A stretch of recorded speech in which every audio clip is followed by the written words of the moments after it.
नमस्कार साथियों, आजकल सेंगोल की चर्चा काफी जोरों पर है क्योंकि नई संसद भवन के उद्घाटन के दौरान इस सेंगोल अर्थात रायदंड को नई संसद में स्थापित करने का काम वर्तमान सरकार के द्वारा किया जा रहा है। इस सेंगोल प्राचीन काल में चोला साम्राज्य के द्वारा उपयोग किया जाता था और जब भारत आजाद हुआ, भारत की आजादी के समय ये सेंगोल लॉर्ड माउंटबेटन के द्वारा पंडित जवाहरलाल नेहरू को प्रदान किया गया था।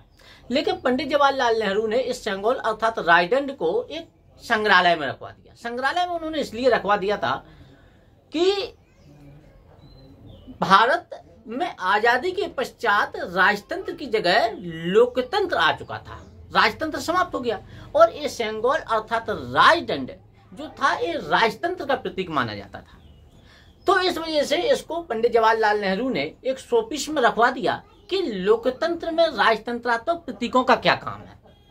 लेकिन वर्तमान में फिर से इस पर एक नई बहस चल रही है कि लोकतंत्र में राजतंत्र के प्रतीकों को स्थापित किया जा रहा है, क्या लोकतंत्र को पलट करके राजतंत्र स्थापित करने का काम किया जा रहा है या पूरी तरीके से तानाशाही तंत्र भारत के ऊपर लादा जा रहा है। जहां तक मुझे लगता है तहां तक कि ऐसा कहीं कुछ भी नहीं है कि लोकतंत्रात्मक शासन प्रणाली को पलट करके राजतंत्रात्मक शासन प्रणाली भारत के ऊपर लाद दी जाए या तानाशाही शासन एक प्रकार से लाद दिया जाए। तो ऐसा मुझे कहीं नहीं लगता है।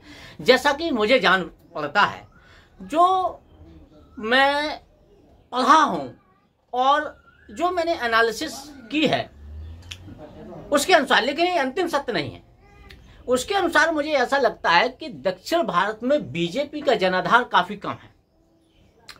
दूसरी बड़ी बात कि जो बीजेपी का हिंदुत्व है, इस हिंदुत्व का मुकाबला कहीं ना कहीं दक्षिण भारत के द्रविड़ियन राष्ट्रवाद से है। जिस प्रकार से बीजेपी के हिंदुत्व की पकड़ उत्तर भारत में अच्छी खासी है, वैसी हिंदुत्व की पकड़ दक्षिण भारत में नहीं है।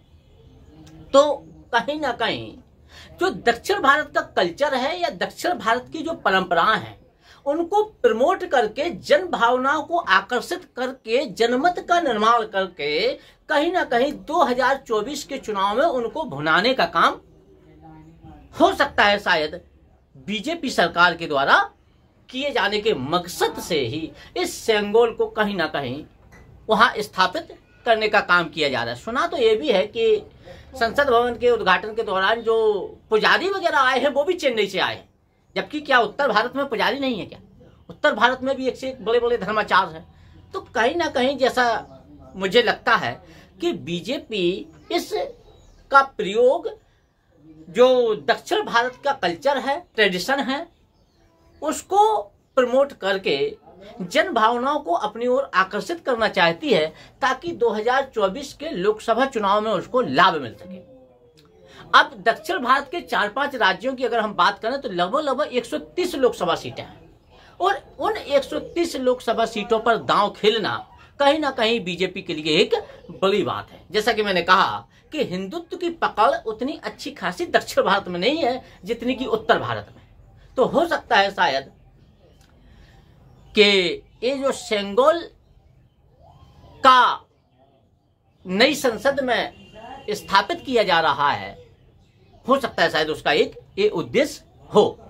लेकिन मैं ये नहीं कह रहा हूं कि अंतिम सत्य हो सकता है, कई और भी इस पर मत हो सकते हैं, अलग अलग लोगों के अलग अलग मत हो सकते हैं, लेकिन फिलहाल मेरा ऐसा मानना है। अब एक और जैसे कि चर्चा चल रही है कि संसद भवन का उद्घाटन किसको करना चाहिए, राष्ट्रपति को करना चाहिए या प्रधानमंत्री को करना चाहिए। क्योंकि जैसा कि हम लोग जानते हैं कि भारत ने parliamentary form of government system को अपनाया गया है, यानी कि एक प्रकार से हमने संसदीय शासन व्यवस्था को अपनाया है। और संसदीय शासन प्रणाली में आप देखेंगे कि एक प्रकार से एक व्यक्ति राज्य का प्रमुख होता है जिसको हम राष्ट्रपति कहते हैं और दूसरा व्यक्ति सरकार का प्रमुख होता है जिसको हम प्रधानमंत्री कहते हैं। अब चूंकि बात यह है कि संसद भवन का उद्घाटन किसको करना चाहिए, तो संसद भवन का उद्घाटन राष्ट्रपति कर सकता है।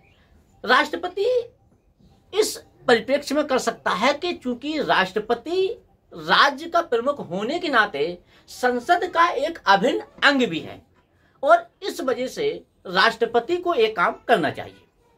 दूसरा, ये काम प्रधानमंत्री भी कर सकता है, क्योंकि हमने जैसा कि कहा कि हमने संसदीय शासन व्यवस्था को अपनाया है और सरकार का प्रमुख प्रधानमंत्री होता है, और हमने चूंकि लोकतंत्र में एक प्रकार से प्रतिनिधि शासन को अपनाया। तो प्रतिनिधि शासन का तात्पर्य यही है कि जनप्रतिनिधि होने के नाते प्रधानमंत्री जनभावनाओं को अपनी ओर आकर्षित करे, जनमत का निर्माण करे। तो जनमत का निर्माण करने के लिए, जनभावनाओं को अपनी ओर आकर्षित करने के लिए प्रधानमंत्री भी ये काम कर सकता है। तो एक प्रकार से संसद का उद्घाटन राष्ट्रपति, राज्य प्रमुख और संसद का अभिन्न अंग होने के नाते कर सकता है। दूसरी ओर प्रधानमंत्री एक जनप्रतिनिधि होने के नाते जनमत को अपनी ओर आकर्षित करने के लिए भी कर सकता है। जैसा कि संसदीय लोकतंत्र में अक्सर ये होता है कि प्रधानमंत्री ही जन भावनाओं को अपनी ओर आकर्षित करके एक नई सरकार बनाने का काम करता है। तो ये हमने दोनों प्रकार की बातें की हैं, एक सेंगोल के बारे में और दूसरा आपका नई संसद के उद्घाटन के बारे में। आज के लिए बस इतना ही, धन्यवाद।